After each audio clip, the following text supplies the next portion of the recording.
Good morning मेरे प्यारे प्यारे बच्चों। चलिए हम लोग सॉल्व करते हैं KYPM नीट के क्वेश्चंस। प्यारे बच्चों, हम लोगों ने ऑलरेडी क्वेश्चन नंबर 20 तक सॉल्व कर लिया है। अभी हम लोग सॉल्व करेंगे 21 एंड इसके आगे जितने भी क्वेश्चंस हैं सभी को। तो सभी बच्चे ध्यान से वॉच करेंगे और समझने की कोशिश करेंगे। क्वेश्चन नंबर 21 क्या कहता है? The molar mass of water, molar mass of water क्या होगा बताइए, यही आपसे पूछ रहा है। तो मोलर मास होता है mass of 1 mole of water. Molar mass किसको बोलेंगे? मोलर मास ऑफ वाटर का मतलब हो गया क्या, बताइए क्या मतलब हुआ इसका? इसका मतलब होता है mass of 1 mole of water. इसका मतलब क्या हो गया? Mass of 1 mole of water. तो बताइए सबसे पहले हम वाटर लिखते हैं, इसका मास लिख लेते हैं। हाइड्रोजन का मास 1, तो 2 हाइड्रोजन तो 2 प्लस ऑक्सीजन का मास 16, कितना हो गया 18। और मोलर मास हमेशा किस में लिखते हैं आपको पता होनी चाहिए, ग्राम में एक्सप्रेस किया जाता है। तो क्या लिखेंगे? 18 ग्राम। और यहाँ पर देखिए ये जो आपने वाटर लिखा है, यहाँ पर कुछ नहीं है तो क्या है? 1 है, मतलब ये 1 मोल है। तो 1 मोल वाटर का मास कितना हो गया? 18 ग्राम। सिंपल सा बात है। तो यहाँ पर ऑप्शन नंबर कौन सही हो जाएगा? 21 का हो जाएगा। Option number 1 is correct. Clear हो गया। चलते हम क्वेश्चन नंबर 22 की तरफ। क्वेश्चन नंबर 22 क्या बोलता है? Question number 22, the empirical formula of the compound is CH4। बताइए एम्पेरिकल फॉर्मूला कितना दिया हुआ है? CH2 दिया है। तो बताइए यहाँ से अगर मैं एम्पेरिकल फॉर्मूला मास निकाल लूँ तो कितना निकलेगा? 12 प्लस हाइड्रोजन का मास 2 हो जाएगा 14, निकल गया 14 AMU, या जो भी निकाल लो तुम। क्लियर हो गया 14। अच्छा ये ग्राम ही निकाल लेते हैं, 14 ग्राम। अब आपको मोलर मास कितना दिया हुआ है? मोलर मास मतलब मॉलिक्यूलर मास होगा, वहाँ पर कंपाउंड का पूरा फॉर्मूला लिखा हुआ रहेगा। उसका मोलर मास कितना दिया हुआ है? ये दिया हुआ है 84 ग्राम पर मोल। 1 मोल का है ना, पर मोल दिया रखा है। तो बताइए यहाँ पर n की वैल्यू क्या आता है? n common factor. n किसको बोलते थे हम? कॉमन फैक्टर को n बोलते थे। n क्या निकालते हैं? Empirical formula mass divided by molecular formula mass. और ऐसे भी हमने पढ़ाया था आपको, क्या पढ़ाया था? Empirical formula divided bye molecular formula, या इसका उल्टा होता है। पर एक सेकेंड, हमने अपोजिट करके लिख दिया बच्चे, एक सेकेंड बच्चे। क्या होता है? फॉर्मूला होता है molecular formula mass divided by empirical formula mass. बिल्कुल ऐसा ही पढ़ाया हमने अपने लेक्चर में आपको। और इसको ऐसे भी लिखते थे हम लोग, molecular formula divided by empirical formula equal to n factor, मतलब कॉमन फैक्टर, यही होता था ना। तो यहाँ पर मास लगा दिया, यहाँ पर मास। मॉलिक्यूलर फॉर्मूला का मास कितना है? मॉलिक्यूलर फॉर्मूला का मास है 84, और ये कितना निकाल लिया हमने अभी? 14। कितना हो गया? ये 6 आ गया। तो n की वैल्यू कितनी आ गई? 6। और आपको पता है कि मॉलिक्यूलर फॉर्मूला इक्वल टू क्या होता है? n into empirical formula. तो बता दीजिए यहाँ से मॉलिक्यूलर फॉर्मूला क्या बनेगा? यहाँ से मॉलिक्यूलर फॉर्मूला क्या बनेगा? n कितना हो गया? 6, और एम्पेरिकल फॉर्मूला क्या है? CH2। तो कितना बन गया? C6H12। C6H12 बन जाएगा। जब आप इसको 6 से मल्टीप्लाई करेंगे तो यहाँ पर option number D is correct. Option number D is correct. Clear हो गया? निकाल लेंगे आप सभी बच्चे। तो ये हमने 22 कर लिया। अब चलते हम क्वेश्चन नंबर 23 पर। क्वेश्चन नंबर 23 क्या बोलता है? The substance that is present in largest amount in the solution. आपको पता है सॉल्यूशन जो होता है वो किससे मिलके बनता है? वो मिलके बनता है सॉल्यूट प्लस सॉल्वेंट। बहुत बढ़िया। अब आप देखिए ये जो सॉल्यूट होता है वो क्या होता है? इन लेस अमाउंट होता है जनरली, और जो सॉल्वेंट होता है जनरली इन क्या होता है? हाई अमाउंट होता है। क्लियर है ना? ये सारी बच्चे वाली कहानी है। तो अगर आपसे पूछता है कि सॉल्यूशन में क्या ज़्यादा मिलता है तो क्या बताएंगे आप? सॉल्वेंट ज़्यादा होता है और सॉल्यूट कम होता है। सॉल्वेंट ज़्यादा होता है तो सॉल्वेंट कौन है? Option number B. तो option number B is correct. Clear है? चलिए अब चलते हैं हम क्वेश्चन नंबर 24 की तरफ। क्वेश्चन नंबर 24 क्या कहता है? ध्यान से देखिए। क्वेश्चन नंबर 24, ये तो 23 है, इधर मिलेगा आपको 24। ये बोलता है the number of moles in 36 gram of water. ये तो कितना ईजी है। नंबर ऑफ मोल्स कैसे निकालते हैं आप वाटर का, क्या निकालेंगे, given mass upon molar mass, पढ़ा रखे ना आपको, given mass upon molar mass. तो गिवन मास कितना दिया हुआ है, गिवन मास दिया हुआ है 36, मोलर मास वाटर का कितना होता है 18 ग्राम, अभी मैंने पढ़ाया था आप लोग, अभी तो निकाल के दिखाया।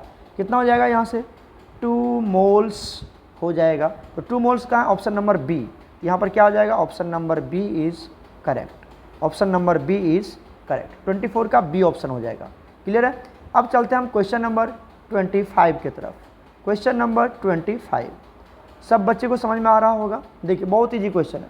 क्या बोलता है, chemical formula of the glucose is, glucose का chemical formula, glucose chemical formula क्या होता है, C6H12O6। ये ग्लूकोज है जो हम लोग पीते हैं, ग्लूकोन डी। ओके। कहता है the ratio of carbon and hydrogen is, हमको क्या निकालना है, रेशियो निकालना है। किसका निकालना है, कार्बन रेशियो हाइड्रोजन का। किसमें, इन ग्लूकोज। कार्बन कितना है 6, हाइड्रोजन कितना है 12, तो क्या निकलेगा 1:2। तो ऑप्शन देख लीजिए 1:2 कहाँ पर है, ऑप्शन नंबर बी। तो 25 का करेक्ट ऑप्शन क्या हो जाएगा यहाँ पर, बी हो जाएगा। क्लियर है। चलिए अब चलते हैं हम लोग क्वेश्चन नंबर 26 पे। क्वेश्चन नंबर 26 सॉल्व करते हैं। ठीक है। क्या कहता है question number 26, the SI unit of pressure. तो आपको ऑलरेडी पता है SI यूनिट ऑफ प्रेशर क्या होता है, प्रेशर की SI यूनिट क्या होता है, पास्कल। क्या होता है बच्चे, पास्कल, पास्कल। इसी को हम बोलते हैं न्यूटन पर मीटर स्क्वायर, यही पास्कल है, न्यूटन पर मीटर स्क्वायर। और कैसे निकालते हैं, फोर्स अपॉन एरिया करके, फोर्स अपॉन एरिया करके क्या निकाल लेते हैं हम, प्रेशर से न्यूटन पर मीटर स्क्वायर, और इसी को क्या बोलते हैं हम, पास्कल बोलते हैं। पता है ना, जैसे प्रेशर, प्रेशर इक्वल टू आपने क्या पढ़ा है, फोर्स अपॉन एरिया। फोर्स का यूनिट क्या होता है, फोर्स का यूनिट होता है न्यूटन, और एरिया का क्या होता है मीटर स्क्वायर। क्या बनेगा, न्यूटन पर मीटर स्क्वायर, और इसी को क्या बोला जाता है, पास्कल बोला जाता है। तो पास्कल कौन सा है यहाँ पर देखिए, ए। तो 26 का क्या हो गया, ए ऑप्शन सही है। क्लियर हो गया यहाँ तक। चलिए अब हम चलते हैं क्वेश्चन नंबर 27 पर। क्वेश्चन नंबर 27 सॉल्व करते हैं। क्या कहता है, the law that states the mass can not be created और destroyed in a chemical reaction is called. आपको पता है law of chemical conservation, law of mass conservation, law of mass conservation क्या कहता है, लॉ ऑफ मास कंजर्वेशन कहता है कि mass can neither be created, mass can neither be created और nor be destroyed, nor be destroyed, है ना, destroyed in a chemical during a chemical reaction, during a chemical reaction. तो प्यारे बच्चों, जब एक केमिकल रिएक्शन हो रहा होता है तो रिएक्टेंट के मास और प्रोडक्ट का मास कभी लॉस और गेन नहीं होता है। क्या होता है, जो मास ऑफ द रिएक्टेंट और प्रोडक्ट वो हमेशा क्या रहेगा, इक्वल रहता है। तो mass can neither be created nor be destroyed, ये किसका लॉ है, law of conservation of mass. तो option number A is correct, option number A is correct. समझ में आता है या नहीं आता है बताओ। क्लियर हो गया। अब चलते हैं हम लोग, ये तो 27 था जो ऑप्शन ए सही है। अब चलते हैं हम क्वेश्चन नंबर 28 की तरफ। क्वेश्चन नंबर 28 क्या बोलता है, चलिए देखिए। क्वेश्चन नंबर 28 बोलता है the atomic mass of an element is determined by the atomic mass. ये क्या होता है, एटॉमिक मास। एटॉमिक मास कैसे निकालते हैं हम, नंबर ऑफ, बताइए, protons, number of protons plus number of neutrons. इसी को क्या बोला जाता है, इसी को बोला जाता है, क्या बोलते हैं, एटॉमिक मास। तो बताइए एटॉमिक मास, आप जानते हैं हमने आपको बोर्ड्स में पढ़ाया था कि एटम का मास सेंट्रलाइज होता है न्यूक्लियस में।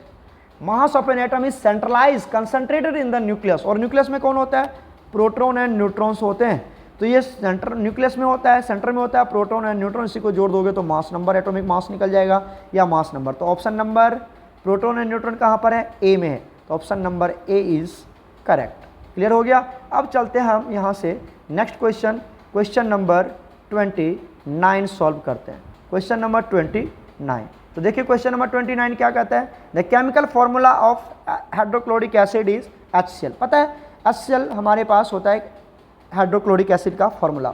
अब कहता है इसका मोलर मास कितना होगा।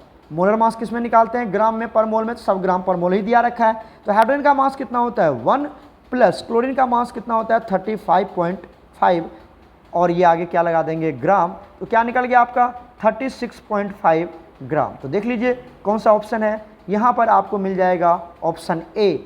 तो इसका ऑप्शन क्या हो जाएगा, ए इज़ करेक्ट। क्लियर हो गया। अब चलते हैं हम क्वेश्चन नंबर 30 पे।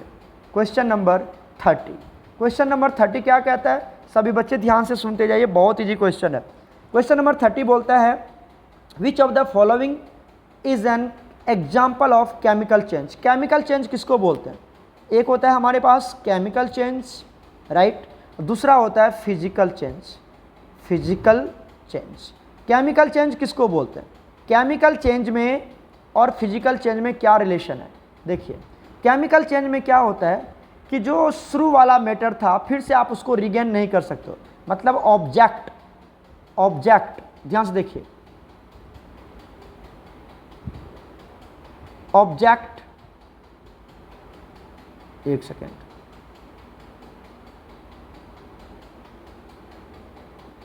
Object can not B regain, जिसको आप रिगेन नहीं कर सकते हो, इस केस में क्या हो जाता है, केमिकल चेंज हो जाता है। और फिजिकल चेंज में क्या होता है, state of object can be regain. समझ रहे हैं आप, स्टेट, क्या बता रहा हूं मैं आपको, स्टेट, फिजिकल स्टेट है ना, जैसे solid state, liquid state, gaseous state, वो स्टेट की बात करो। State of object, object can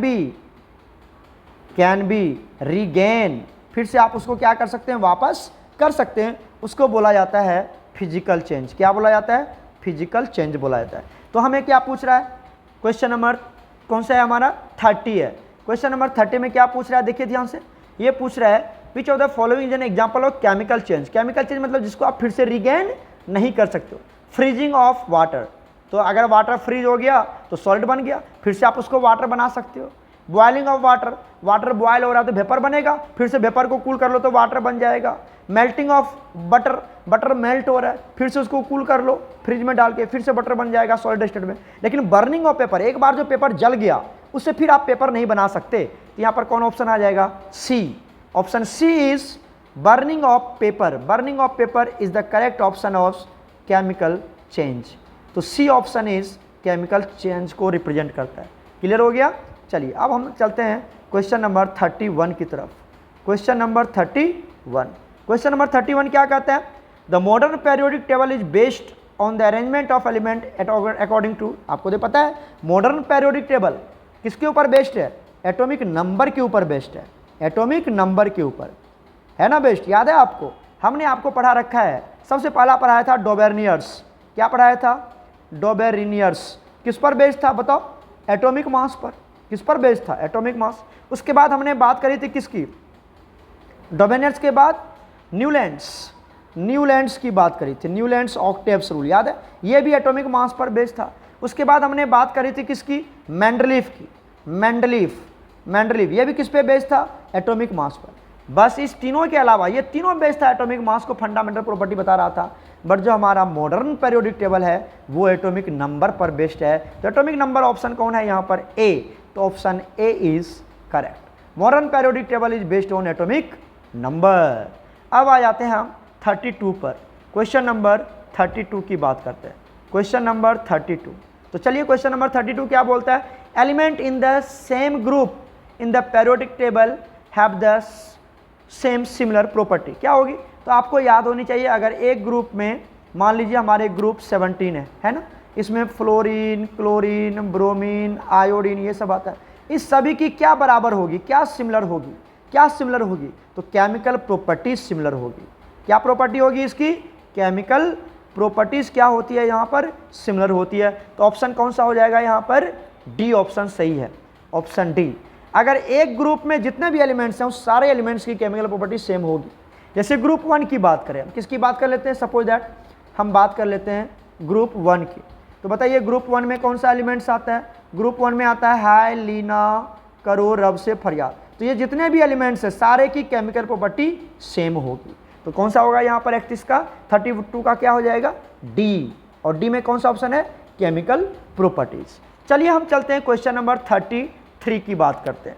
33 question number 33 क्या बोलता है ये question number 33? The number of periods in the modern periodic table is equal to number of periods. देखिए कितने पीरियड्स होते हैं? 7 पीरियड्स होते हैं। कितने पीरियड्स होते हैं हमारे पीरियोडिक टेबल में? 7 पीरियड्स होते हैं। अगर वहाँ पर पहला पीरियड्स की बात करें, पहला periods, second period, third period, fourth period, fifth period, six period, 7 periods, है ना, इस तरह से हॉरिजॉन्टल लाइन्स है।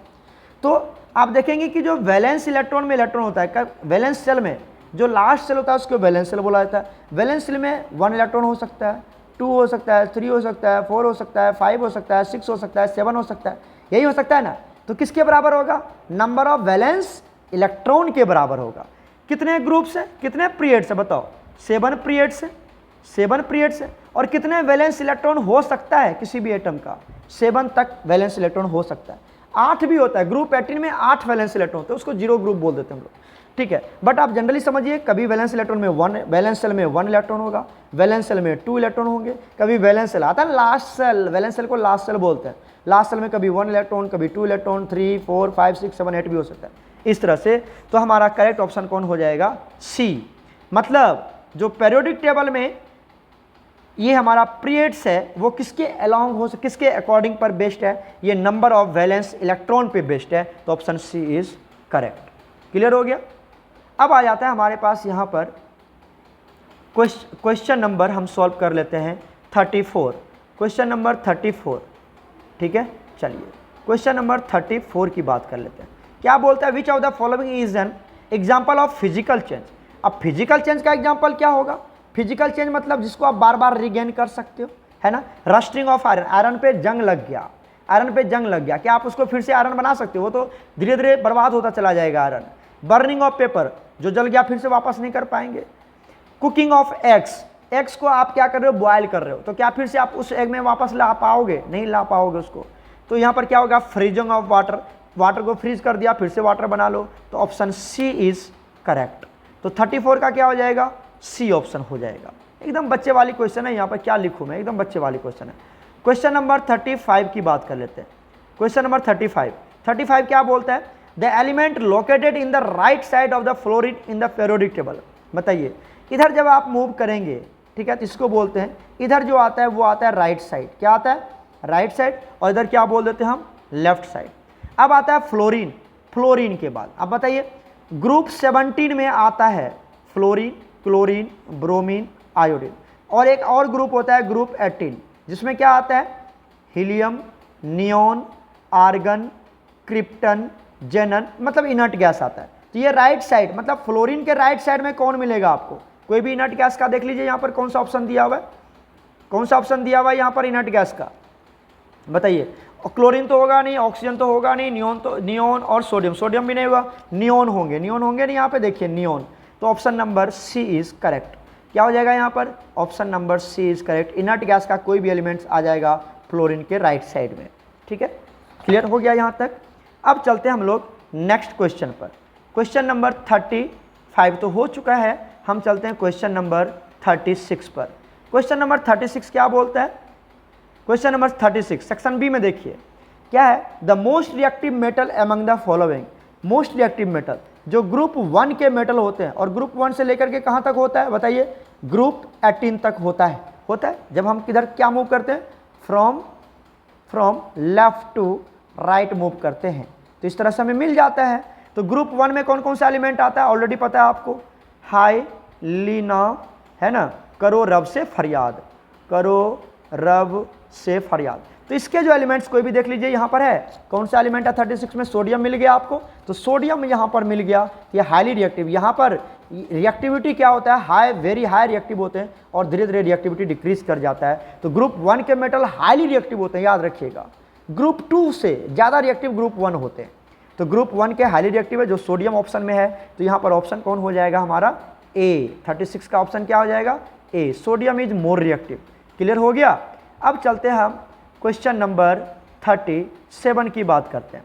37 में क्या है? The noble gas are located in the group of periodic table. आपको अभी बताया था नोबल गैस कहाँ है, ग्रुप 18, ये जो है यही नोबल गैस है। कौन कौन आता है, हीलियम, नियोन, आर्गन, क्रिप्टन, जेनन और रेडन, तो ये सब आ जाता है हमारा ग्रुप 18 में। तो कौन सा हो जाएगा, ग्रुप 18 हमारा इनर्ट गैस का ग्रुप है। तो कौन सा हो जाएगा यहाँ पर बच्चे, जल्दी बताइए, ग्रुप 18। ऑप्शन आप चेक कर लें, यहाँ पर कौन है, सी, तो सी ऑप्शन इज करेक्ट। बहुत ईजी क्वेश्चन है ना। चलते हैं हम लोग क्वेश्चन 38 की बात करते हैं। 38 में क्या है, which of the following elements is a metalloids. कौन सा मेटलवाइड्स है, देखिए नाइट्रोजन क्या है, नाइट्रोजन तो गैस है, N2 क्या है, गैस, और ये क्या होता है, गैस, जितने भी गैस होते हैं वो सब क्या होते हैं, नॉन मेटल्स होते हैं, वो सब क्या होते हैं, नॉन मेटल्स। अब आइए सोडियम, सोडियम का सिंबल क्या होता है, Na, और सोडियम क्या है, मेटल है, ऑलरेडी आपको पता है। क्लोरीन Cl2, ये भी गैस है, और ये भी क्या है आपका, नॉन मेटल्स है, ये भी नॉन मेटल। तो बच क्या गया, सिलिकॉन। तो option number B is correct, silicon हमारा मेटलवाइड्स है। क्लियर हो गया 38। अब चलते हैं हम 39 पर, क्वेश्चन नंबर 39 की बात कर लेते हैं। 39 में क्या है, the element of group 17 elements are known as. आपको पता है ग्रुप 17 में जो एलिमेंट्स आता है, कौन सा आता है, fluorine, chlorine, bromine and iodine, ये चार, और भी आता है स्टेटाइन, सब भी आता है, दैट इज रेडियो एक्टिव। तो ये जो चार एलिमेंट्स है, इसको हम बोला जाता है ऑल्सो कॉल्ड हेलोजन। क्या बोला जाता है इसको, हेलोजन्स बोले जाते हैं, इसको हेलोजन बोला जाता है। तो देख लीजिए ऑप्शन कौन सा होगा, बी, तो option B is correct. Clear हो गया। अब आ जाते हैं हम लोग क्वेश्चन नंबर 40 पर। क्वेश्चन नंबर 40 की बात करते हैं। क्या बोलता है, the element with highest electronegativity. अभी हमने आपको एक बात बताया था, फोन याद है आपको, इसकी इलेक्ट्रोनिगेटिविटी कितनी होती है, इसकी इलेक्ट्रोनिगेटिविटी होती है 4, इसकी इलेक्ट्रोनिगेटिविटी कितनी होती है 3.5, और इसकी इलेक्ट्रोनिगेटिविटी कितनी होती है 3। तो श्योर है जो फ्लोरीन है उसकी इलेक्ट्रोनिगेटिविटी सबसे ज़्यादा होती है। तो कौन सा ऑप्शन आ जाएगा यहाँ पर, fluorine, that is option number C is correct. Clear हो गया। अब चलते हैं हम लोग क्वेश्चन 41 की बात करते हैं। क्वेश्चन नंबर 41 में क्या कहता है, द एटॉमिक साइज जनरली। आपको पता है एटॉमिक साइज की बात क्या होती है, देखिए जैसे आप इधर से अलोंग द पीरियड मूव करेंगे, इसको क्या बोलते हैं हम, इसको बोलते हैं along the period in the periodic table, है ना। तो एटॉमिक साइज क्या होता है, एटॉमिक साइज डिक्रीज होता है, एटॉमिक साइज याद कर देना इसको, एटॉमिक साइज डिक्रीज। और कैसे डिक्रीज होता है हम सभी बात अपने पूरा डिटेल करेंगे ऑफलाइन लेक्चर में। और जब आप इधर मूव करेंगे, किधर मूव करेंगे जल्दी बताइए, जब आप डाउन द ग्रुप जाएंगे, इसको बोलते हैं हम डाउन द ग्रुप। क्या बोलते हैं इसको, डाउन द ग्रुप। तो एटॉमिक साइज क्या होता है, एटॉमिक साइज इंक्रीज करता है, तो आप चेक कर लीजिए कौन सा ऑप्शन है, चेक करें, increase from left to right. ये तो गलत हो गया, पहला ऑप्शन गलत है, पहला ऑप्शन गलत है ना, कहता है इंक्रीज होता है, इंक्रीज वाला तो ऑप्शन ही गलत है, तो ए भी ऐसे ही हट गया। ऑप्शन सी चेक करें, decrease from left to right and increase down the group, सही है, तो option number C is correct, option number C is correct. तो 41 का option number C is correct हो गया। अब चलते हैं हम क्वेश्चन नंबर 42 की बात करते हैं। क्वेश्चन नंबर 42 क्या बोलता है, mainly periodic table are based on the elements according to the. अभी बताया था मैंने आपको, मेनली पेरियोडिक टेबल किस पे बेस्ड है, एटॉमिक मास पर बेस्ड है, एटॉमिक मास पर बेस्ड है मेनली पेरियोडिक टेबल। अभी तो बताया था इससे पिछले लेक्चर में, पिछले क्वेश्चन में हमने बताया ना, जो न्यूलैंड्स, मेंडलीव्स और डॉबेनियर सभी एटॉमिक मास पर बेस्ड है। तो option number B is correct, option number B is correct. कोई दिक्कत है, चलिए हम चलते हैं क्वेश्चन नंबर 43। क्वेश्चन किसकी बात करते हैं, 43 की बात करते हैं। क्या बोलता है, alkali metal are located in the group of periodic table. अभी पता है, अभी मैंने डिस्कस करी है ग्रुप 1 में कौन कौन सा आता है, मेटल की बात करते हैं, तो यहाँ पे आता है लिथियम, सोडियम, पोटासियम, रुबिडियम, उसके बाद क्या आता है सीजियम एंड फ्रांसियम तो रेडियो एक्टिव एलिमेंट्स हैं, रेडियो एक्टिव है ये, क्या है ये हमारा रेडियो एक्टिव, तो इसकी बात ही छोड़ दो। बाकी जितने भी है लिथियम से लेकर के सीजियम तक ये सभी हमारा मेटल है। और यहाँ पर ये कौन सा है, ग्रुप 1 के मेटल हैं, किसके हैं ये, ग्रुप 1 के मेटल हैं। और ग्रुप 1 के मेटल्स को बोला जाता है अल्कली मेटल। क्या बोला जाता है, अल्कली मेटल्स बोला जाता है। और ग्रुप 2 के मेटल्स को बोला जाता है alkaline earth metal.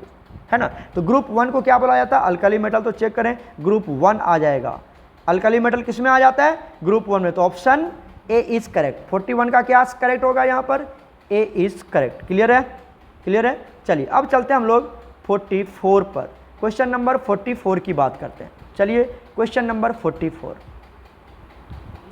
Question number 44 की बात करते हैं। क्या कहता है 44, द फर्स्ट आयोनाइजेशन एनर्जी। देखिए आयोनाइजेशन एनर्जी जो होता है वो क्या होता है, ionisation energy, first ionisation energy वो हमेशा क्या होता है, इसकी बात कर लेते हैं हम इधर, क्या बोलते हैं इसको, along the period, along the period की बात कर लेते हैं और डाउन द ग्रुप की बात कर लेते हैं। तो अलोंग द पीरियड अगर आप बात करेंगे तो आपको पता है क्या लिखे यहाँ पर, देखिए यहाँ पर लिख देता हूँ मैं, अलोंग द पीरियड। अभी बताया था मैंने आपको, along the period. Along the period क्या होता है, atomic size, atomic size decrease होता है। अच्छा, आयोनाइजेशन एनर्जी और एटॉमिक साइज में क्या रिलेशन है, हमने बहुत बार बताया हुआ है कि ionisation energy is inversely proportional to atomic size. ठीक है, अगर एटॉमिक साइज छोटा है तो आयोनाइजेशन एनर्जी ज़्यादा होगा। तो जैसे जैसे आप इधर मूव करेंगे, जैसे जैसे इधर मूव करेंगे तो आयोनाइजेशन एटॉमिक साइज डिक्रीज हो रहा है, तो आयोनाइजेशन एनर्जी क्या हो जाएगा बताइए, आयोनाइजेशन एनर्जी क्या हो जाएगा, इंक्रीज कर जाएगा। आयोनाइजेशन एनर्जी क्या कर जाएगा, इंक्रीज कर जाएगा। क्लियर हो गया। तो आप यहाँ पर चेक कर लें, ionization energy from left to right क्या हो रहा है, increases from left to right and decreases down the group. और down the group, down the group क्या होता है बताइए, तो अभी बताया था मैंने आपको, डाउन द ग्रुप क्या होता है, ये है हमारा down the group, down the group, down the group atomic size, atomic size क्या होता है, इंक्रीज होता है, तो आयोनाइजेशन एनर्जी क्या हो जाएगा, डिक्रीज हो जाएगा। और ये ऑप्शन किस में है, ऑप्शन नंबर सी आप चेक करें, option number C, from left to right ionization energy increases and decreases down the group. तो option number C is correct. Okay, चलते हैं हम क्वेश्चन नंबर 45 की तरफ।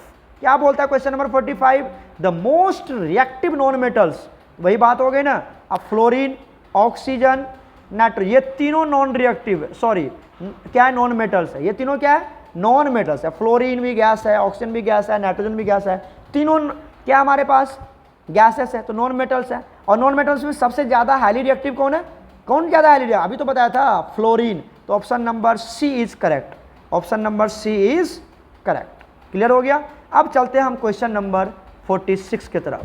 क्वेश्चन नंबर 46, क्वेश्चन नंबर 46 क्या बोलता है, the element with atomic number 20 located in the group. अच्छा देखो, अब 20 है, 20 किसका होता है आपको पता है, एटॉमिक नंबर 20, एटॉमिक नंबर 20 किसका होता है, कैल्शियम का होता है 20। निकालिए इसका इलेक्ट्रॉनिक कॉन्फ़िगरेशन। तो यहाँ पर देखिए क्या लिखेंगे, 1s2, 2s2, 2p6, 3s2, 3p6, 4s2। अब आप देखें, ये जो आपका 4 है, ये जो आपका 4 है, ये 4 है, ये क्या आपका हाईएस्ट नंबर ऑफ सेल,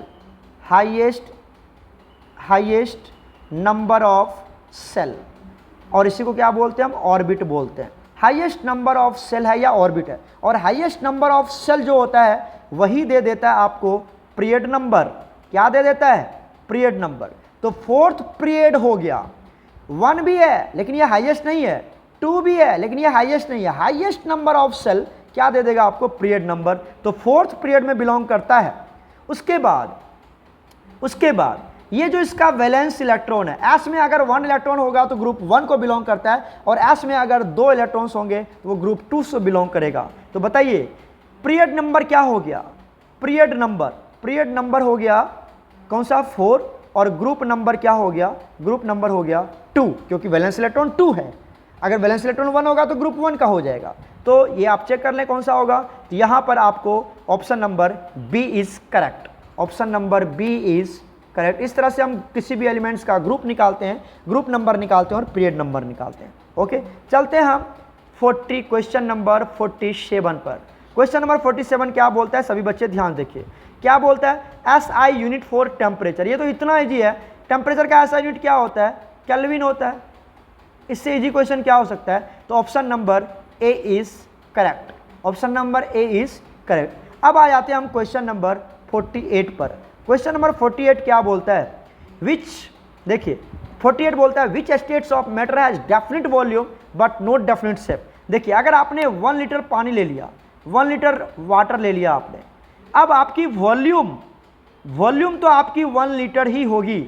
अब अगर इसको आपने क्या किया, अगर इसको आपने किस में रख दिया, बकेट में रख दिया, किस में रख दिया, बकेट में रख दिया, तो ये बकेट का शेप ले लेगा।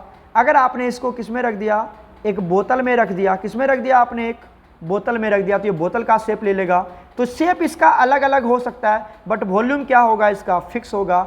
और वो किसका होता है, वाटर क्या आपका लिक्विड है। तो यहाँ पर कौन सा स्टेट हो जाएगा, liquid state. That is option number B is correct. Option number B is correct. Clear है। अब आ जाते हैं हम क्वेश्चन नंबर 49 पे। क्वेश्चन नंबर 49 क्या बोलता है, question number 49, the atomic number of element is determined by. Atomic number, ये तो अभी बताया था मैंने, एटॉमिक नंबर इक्वल टू क्या होता है बताइए, नंबर ऑफ प्रोटॉन्स। एकदम याद कर लीजिए, number of proton is called atomic number. Okay, number of proton is called atomic number. Number of proton is called atomic number. तो प्यारे बच्चों, प्रोटॉन कहां पर दिखा आपको, option A is correct. Option A is correct. Clear हो गया। चलते हैं हम लास्ट क्वेश्चन की तरफ, that is question number 50। Question number 50 क्या बोलता है, total number of electron that can be accommodated in L shell of an atom. अच्छा, एल सेल की बात कर रहा है, एल सेल। बताइए अगर के सेल होता, क्या होता, के सेल, तो एन की वैल्यू कितनी होती, 1। और अगर हमारा एल सेल है तो एन की वैल्यू कितनी होगी, 2। अब इलेक्ट्रॉन पूछ रहा है, तो टोटल नंबर ऑफ इलेक्ट्रॉन कैसे निकालते हैं हम, total number of electron in a shell कैसे निकालते हैं, 2n²। पता है कि नहीं, 2n² से निकालते हैं। तो एल के लिए एन की वैल्यू कितनी है, 2। तो 2 × 2 का स्क्वायर कितना हो जाएगा, 2 दूनी 4, 8 इलेक्ट्रॉन्स हो जाएंगे। एल सेल में कितने इलेक्ट्रॉन्स आएंगे, अरे कितने इलेक्ट्रॉन आएंगे बच्चे, 8 इलेक्ट्रॉन्स आएगा। इस तरह से option number B is correct. Option number B is correct. तो यहां तक हमने प्यारे बच्चों सभी 50 क्वेश्चन सॉल्व कर लिया। ठीक है, फिर भी अगर किसी बच्चे को डाउट्स होंगे तो हम ऑफलाइन लेक्चर में सभी पॉइंट्स को क्लियर कर लेंगे। बट ये छोटे छोटे क्वेश्चन है, उम्मीद है सभी बच्चे को समझ में आ गया होगा। ओके बच्चे, गॉड ब्लेस यू ऑल।